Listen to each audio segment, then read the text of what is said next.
Nel percorso di Gesù, Paolo Apostolo percosso anche sulla bocca una pura coscienza. La verità non piace. In viaggio verso Roma. Benvenuti allo studio del venerdì. Questa sera leggeremo il capitolo 23 di Atti degli Apostoli, che ci fornirà alcune indicazioni sui comportamenti da assumere nella sfera pubblica, sull'uso della parola, del linguaggio, lo scopo del nostro parlare, al fine di conquistarci un buon ascolto e soprattutto anche un'occasione di buona testimonianza, nonostante le circostanze di un tumulto. Alcuni temi che tratteremo: condursi in buona coscienza e lo stile che caratterizza la vita dell'Apostolo Paolo, il cammino di vita dell'Apostolo. Le circostanze sono caratterizzate da un fariseo di nome Paolo processato nonostante credesse in ciò che credevano i farisei, ovvero credeva nella resurrezione dei morti. Nella discussione pubblica nasce un dibattito tra farisei e sadducei, perché i primi credevano nella resurrezione. Pertanto trovavano il ragionamento di Paolo corretto e quindi innocente, come avrebbero detto anche a Gesù le autorità romane. Una tensione così alta che richiedeva l'intervento dell'autorità. Il tribuno dovette proteggere Paolo e riportarlo nella fortezza, quindi in prigione. Non è finita per Paolo. Dio ha piani diversi nella sua vita, nonostante sia coinvolto in un processo davanti al Sinedrio e in pericolo di morte. E ancora l'incontro di Paolo con Gesù che lo rassicura. Fatti coraggio, perché da Gerusalemme ci sarà un altro viaggio che ti condurrà verso Roma. Infatti Paolo sarebbe stato scortato, protetto, proprio da coloro che lo avevano imprigionato. Roma è la capitale dell'impero romano e il Vangelo dovrà arrivare anche lì. E Gesù glielo ha detto in una serata in cui lui si è manifestato. È un modo per dirgli che la sua vita non sarebbe finita a Gerusalemme come sua ultima destinazione.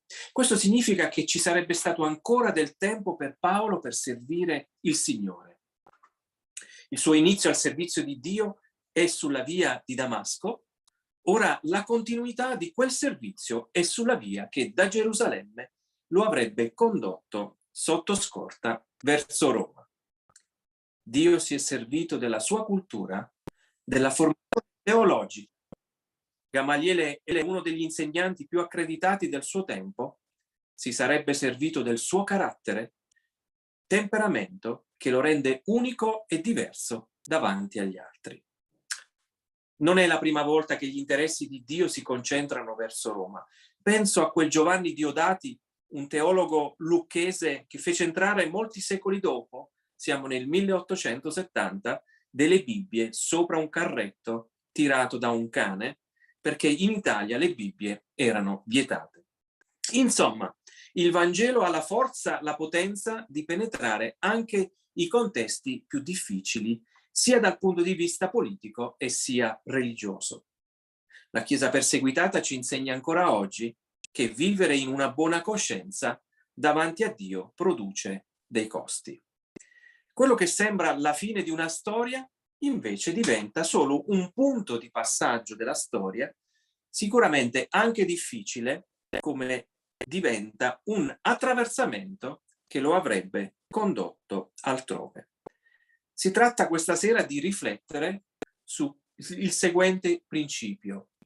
Cosa implica condursi in buona coscienza? Perché quello era lo stile della vita di Paolo. Guarderemo anche come la buona coscienza confligge contro tutto ciò che invece è apparenza, ipocrisia, religiosità, si vuole preservare e proteggere il potere personale. Leggo con voi i primi 11 versetti del capitolo 23. Questa sera il capitolo lo leggeremo in 3 parti, in 3 sezioni. Adesso ci dedicheremo alla prima, che va dal versetto 1 al versetto 11. Leggo la parola del Signore.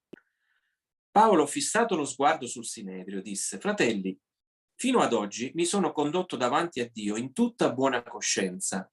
Il sommo sacerdote Anania comandò a quelli che erano vicini a lui di percuoterlo sulla bocca.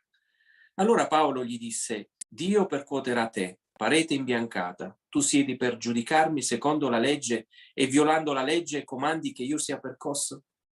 Coloro che erano là presenti dissero: Tu insulti il sommo sacerdote di Dio. E Paolo disse: Fratelli, non sapevo che fosse sommo sacerdote, perché sta scritto: non dirai male del capo del tuo popolo.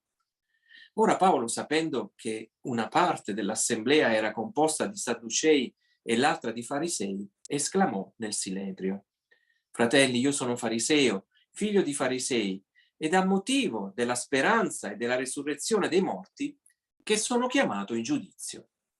Appena ebbe detto questo, nacque contesa fra i farisei e i sadducei, e l'assemblea si trovò divisa. Perché i sadducei dicono che non vi è resurrezione, né angelo, né spirito, mentre i farisei affermano l'una e l'altra cosa. Ne nasce un gran clamore, e alcuni scribi del partito dei farisei, alzatisi, protestarono dicendo: non troviamo nulla di male in quest'uomo, e se gli avesse parlato uno spirito o un angelo? Poiché il contrasto andava crescendo, il tribuno, temendo che Paolo fosse fatto a pezzi da quella gente, comandò ai soldati di scendere e di portarlo via di mezzo a loro e di condurlo nella fortezza. La notte seguente il Signore si presentò a Paolo e gli disse: fatti coraggio, perché non hai reso testimonianza di me. Come hai reso testimonianza di me a Gerusalemme, così bisogna che tu la renda anche a Roma. Ci fermiamo qui, rileggendo i primi 2 versetti. Paolo, fissato lo sguardo sul Sinedrio, disse: Fratelli, fino ad oggi mi sono condotto davanti a Dio in tutta buona coscienza. E il sommo sacerdote Anania comandò a quelli che erano vicini a lui di percuoterlo sulla bocca. Una buona coscienza che spinge il sommo sacerdote a ordinare che fosse picchiato sulla bocca. Si picchiava sulla bocca quando veniva leso l'onore di Dio. Ironia della sorte è che Gesù è stato picchiato sulla bocca essendo Dio, perché avrebbe leso, a loro dire, gli interessi di Dio. Andiamolo a leggere nel Vangelo di Giovanni e così capiamo che il percorso di Paolo è un percorso molto simile a quello di Gesù. Giovanni 18, 22, 23. Ma appena ebbe detto questo, una delle guardie che gli stava vicino dette uno schiaffo a Gesù, dicendo: così rispondi al sommo sacerdote? E Gesù gli rispose: se ho parlato male, dimostra il male che ho detto, ma se ho parlato bene, perché mi percuoti? Allora mi sono posto questa domanda: perché Anania picchiò Paolo sulla bocca? Perché Gesù, come vedete nei versetti, è stato picchiato? Anania fu sommo sacerdote dal 47 al 59 d.C. Aveva la reputazione di essere insolente e irascibile. Era un uomo che amava stare al potere.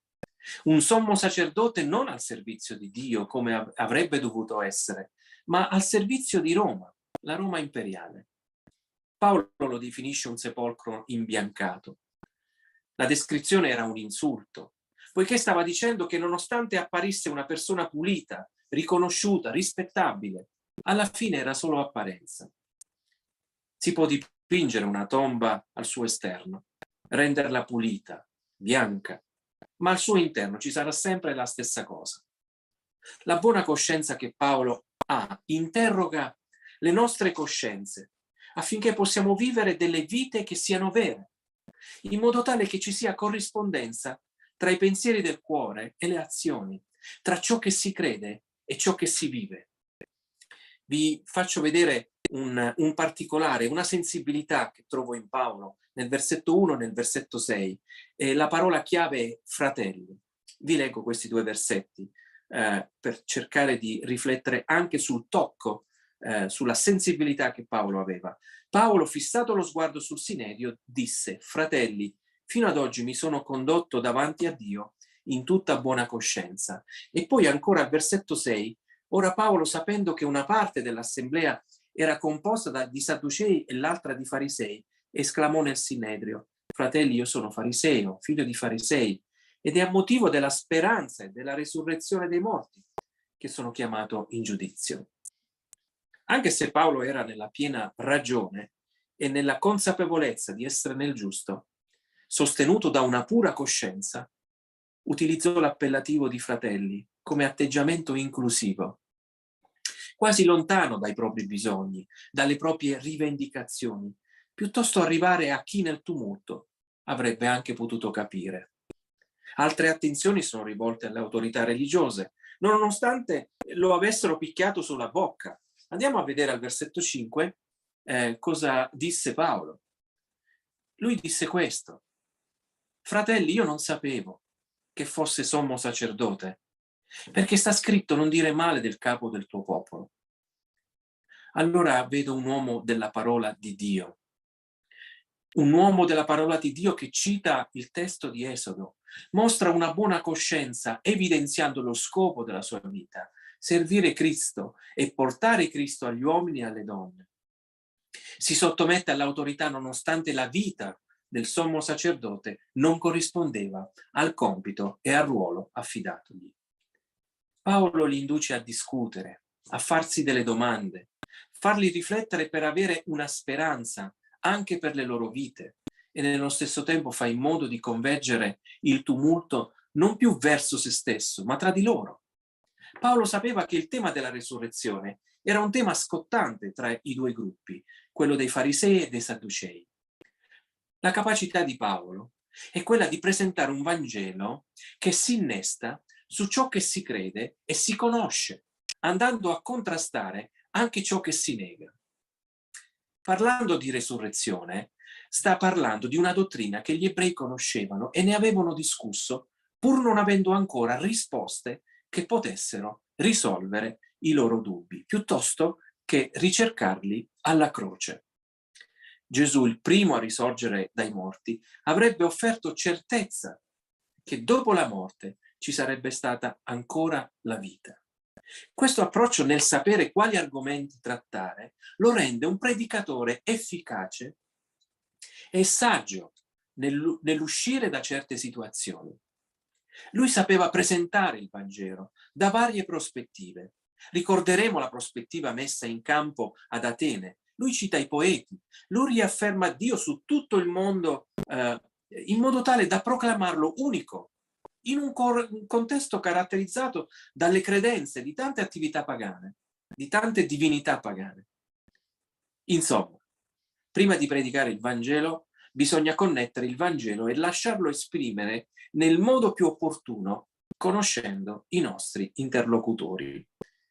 Reazioni all'orizzonte, possiamo dire, no? Versetto 9. Infatti, ogni volta che si afferma qualcosa si produce anche delle reazioni. Ne nacque un gran clamore e alcuni scribi del partito dei farisei, alzatisi, protestarono dicendo: non troviamo nulla di male in quest'uomo. E se gli avesse parlato uno spirito o un angelo? In altre parole, stanno dicendo: perché ci dobbiamo opporre?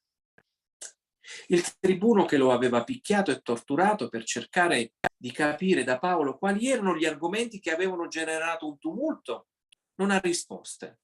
Trova solo un gruppo di persone che si erano polarizzate, quindi farisei e sadducei, tra chi avrebbe voluto salvare Paolo e chi lo avrebbe voluto condannare. Cosa fare? Se non prelevarlo con una scorta di soldati dal Sinedrio per riportarlo alla fortezza. È sempre un cittadino romano, magari trarre anche con gli alti vertici dell'impero dei vantaggi di notorietà, di visibilità, nonché di carriera. A questo punto, la notte successiva, qualcosa di meraviglioso accade. Gesù gli apparve. Versetto 11. La notte seguente il Signore gli si presentò e disse: fatti coraggio, perché come hai reso testimonianza a me a Gerusalemme, così bisogna che tu la renda anche a Roma. È l'incontro che celebra la conferma da parte di Gesù che sarebbe uscito da quel tumulto per compiere un viaggio verso Roma. Fatti coraggio. Gesù lo rassicura nell'afflizione. Questo è un primo elemento. Secondo elemento, Gesù conferma il suo ministero caratterizzato da una ulteriore tappa, quella di visitare Roma.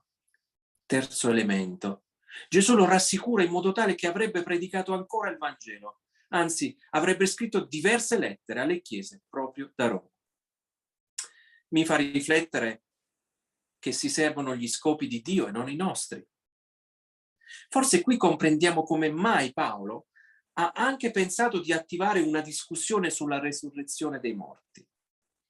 A Gerusalemme aveva fatto tutto quello che era possibile in tempo e fuori di tempo, come dirà anche lui, nella sinagoga, nelle piazze, negli incontri. Ora si esce dalla città e anche con la scorta. Coloro che volevano ucciderlo ora servono gli scopi di Dio nel proteggerlo, prima accompagnandolo verso Cesarea e poi a Roma. Osserviamo altre questioni leggendo la sezione successiva. Quindi siamo al versetto 12 fino al 22. C'è la vera congiura. Quando fu giorno, quindi la sera, il giorno dopo dell'apparizione di Gesù, quando fu giorno, i giudei ordinarono una congiura e con imprecazioni contro se stessi fecero voto di non mangiare né bere finché non avessero ucciso Paolo. Or quelli che avevano fatto questa congiura erano più di 40. Si presentarono ai capi dei sacerdoti e agli anziani e dissero: abbiamo fatto voto, scagliando l'anatema contro noi stessi, di non mangiar nulla finché non abbiamo ucciso Paolo.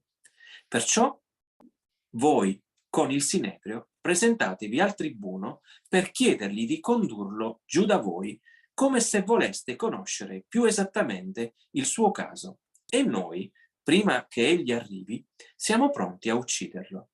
Ma il figlio della sorella di Paolo, quindi suo nipote, venuto a sapere dell'agguato, corse alla fortezza ed entrato riferì tutto a Paolo. Paolo, chiamato a sé uno dei centurioni, disse: conduci questo giovane dal tribuno perché ha qualcosa da riferirgli.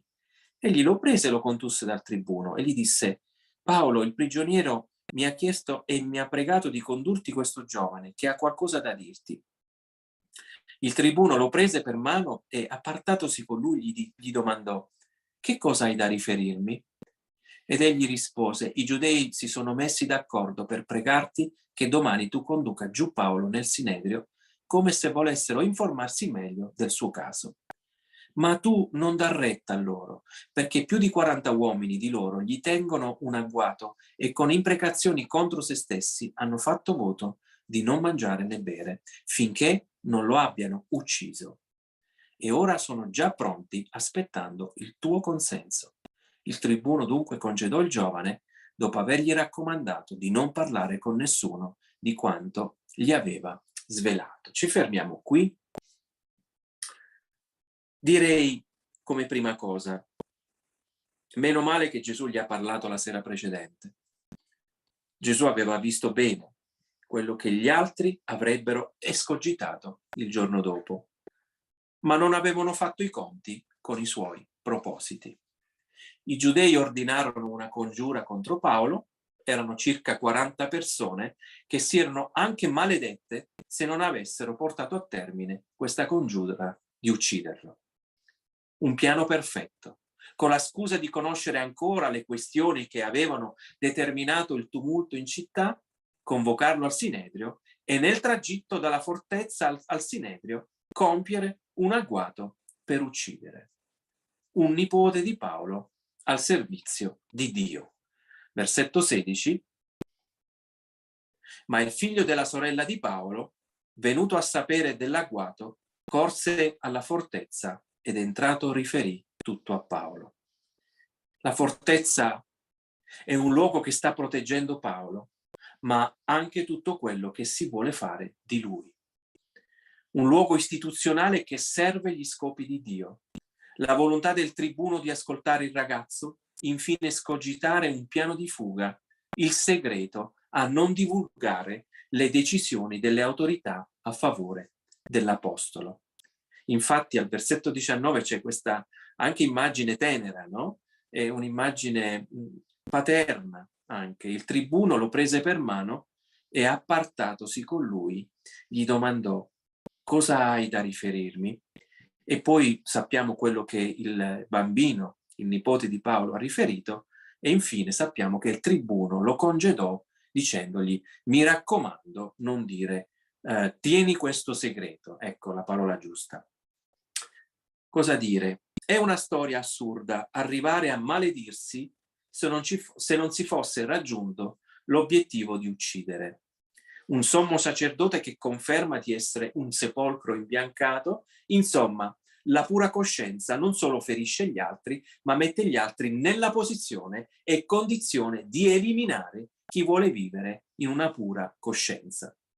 Nonostante ci fosse un comandamento che vale ancora per tutti noi oggi, non uccidere, si riesce a farsi dominare dalla propria follia. Dio è in azione nella sua provvidenza, usa il nipote di Paolo affinché i suoi piani si oppongano ai piani degli uomini, lasciar fuggire Paolo e andare a Roma. La provvidenza di Dio a volte viene confusa nell'accaparrarci una specie di protezione fisica. Il martirio di Stefano ci dice che la provvidenza non sta in questo, ma quanto adempiere gli scopi di Dio che Dio ha per la nostra vita. In quello ci protegge, fino a quando non abbiamo fatto tutto quello che era necessario. Mi sono chiesto se quelle parole di Paolo a fine vita volessero raccontare questa provvidenza che si è mostrata in vari modi e che gli ha consentito di fare tutto il cammino necessario. Andiamo in 2 Timoteo capitolo 4. Lo leggiamo spesso e lo leggiamo anche in occasione di funerali, nel narrare e nel raccontare la fede di uomini e donne che hanno servito Dio. Però adesso, guardando la vita di Paolo, queste parole diventano ancora più toccanti. Ho combattuto il buon combattimento, ho finito la corsa, ho conservato la fede. Ormai mi è rimasta la corona di giustizia che il Signore, il giusto giudice, mi assegnerà in quel giorno. E non solo a me, ma anche a tutti quelli che avranno amato la sua apparizione. Il viaggio per Roma è quasi pronto. 2 centurioni. Parliamo di centurie, quindi 2 uomini al comando di 100 unità di soldati cada uno. Infatti 200 soldati avrebbero scortato Paolo come prigioniero, ma anche come uomo libero e protetto dalle grinfie dei giudei. Dio è veramente sorprendente. Il tribuno dà anche degli ordini precisi. Guardate i dettagli che Luca ci fornisce nella narrazione di Atti. Versetto 24. Il tribuno dice: abbiate delle cavalcature per farvi montare su Paolo, perché sia condotto sano e salvo dal governatore Felice. Ma non è sorprendente? Vedo anche nelle decisioni del tribuno un'occasione di fare carriera, sicuramente. Scrisse una lettera di presentazione all'eccellentissimo governatore Felice. Lui riferisce di essere intervenuto per salvare la vita, d'altronde, di un cittadino romano. Insomma, una grande occasione, come dice un caro fratello, una grande occasione per mostrare le piume e nel suo caso per ricavarne dei benefici. Ora leggiamo l'ultima parte e avviamoci alla conclusione, quindi dal versetto 23 fino alla fine del capitolo. Poi, chiamati 2 centurioni, disse loro: tenete pronti fino dalla 3ª ora della notte 200 soldati, 70 cavalieri e 200 lancieri per andare fino a Cesarea, e abbiate pronte delle cavalcature per farvi montare su Paolo, perché sia condotto sano e salvo dal governatore Felice. Scrisse anche una lettera del seguente tenore: Claudio Lisa, all'eccellentissimo governatore Felice, salute. Quest'uomo era stato preso dai giudei e stava per essere ucciso da loro, quando sono intervenuto con i soldati e l'ho liberato dalle loro mani, avendo saputo che era cittadino romano. Volendo sapere di che cosa lo accusavano, lo condussi nel loro sinedrio. Ho trovato che era accusato per questioni relative alla loro legge, ma che non era incolpato di nulla che fosse meritevole di morte o di prigione. Però mi è stato riferito che si tendeva un agguato contro quest'uomo. Perciò l'ho subito inviato da te, ordinando anche ai suoi accusatori di dire davanti a te quello che hanno contro di lui. I soldati dunque, come era stato loro ordinato, presero Paolo e lo condussero di notte da Antipadrida. Il giorno seguente lasciarono partire i cavalieri con lui e ritornarono alla fortezza. Quelli giunti a Cesarea e consegnata la lettera al governatore, gli presentarono anche Paolo. Egli lesse la lettera e comandò a Paolo di quale provincia fosse. Saputo che era della Cilicia, gli disse: ti ascolterò meglio quando saranno giunti anche i tuoi accusatori, e ordinò che fosse custodito nel palazzo di Erode. Il tribuno scrive una lettera al governatore per istruire un processo, perché quello che è accaduto aveva disturbato o comunque disturba in modo sostanziale la pace, e il governatore a questo punto, quando non c'è più la pace nel paese, deve occuparsene. Una grande occasione di farsi anche bello e funzionale nel proteggere Paolo dal tumulto in Gerusalemme, l'uso della forza nel portarlo alla fortezza, come anche una grande quantità di soldati che avrebbero dovuto scortarlo. Gli ebrei stavano uccidendo un cittadino romano. Insomma, si fece in modo che questo non accadesse. Infatti al versetto 29 lui dirà: ho trovato che era accusato per questioni relative alla loro legge, ma che non era incolpato di nulla che fosse meritevole di morte o di prigione. Una similitudine con quello che era accaduto a Gesù con Pilato. Ancora una volta, le vicende accadute a Gesù sono quelle che poi Paolo avrebbe vissuto in momenti diversi, come se fossero i binari paralleli di una ferrovia. Anzi, al versetto 35 gli disse: ti ascolterò meglio quando saranno giunti anche i tuoi accusatori, e ordinò che fosse custodito nel palazzo di Erode. Sapete, Paolo trascorse 2 anni in prigione in attesa dei suoi accusatori e nel frattempo visse sotto la custodia e la protezione dei Romani. La testimonianza del Vangelo arrivò ai livelli più alti dell'impero. Quando mettiamo insieme tutti i tasselli della narrazione, vediamo anche una serie di personaggi che assumono comportamenti diversi. E qui andiamo a concludere e a tirare le file del ragionamento. Allora, i leader ebrei sono più ostili, anche se alcuni di loro aperti alle idee di Paolo. I romani sono invece più interessati a vivere e svolgere i doveri della loro vita quotidiana che impegnarsi o cercare di lasciare le cose piuttosto come stanno. Potrei chiamarla indifferenza.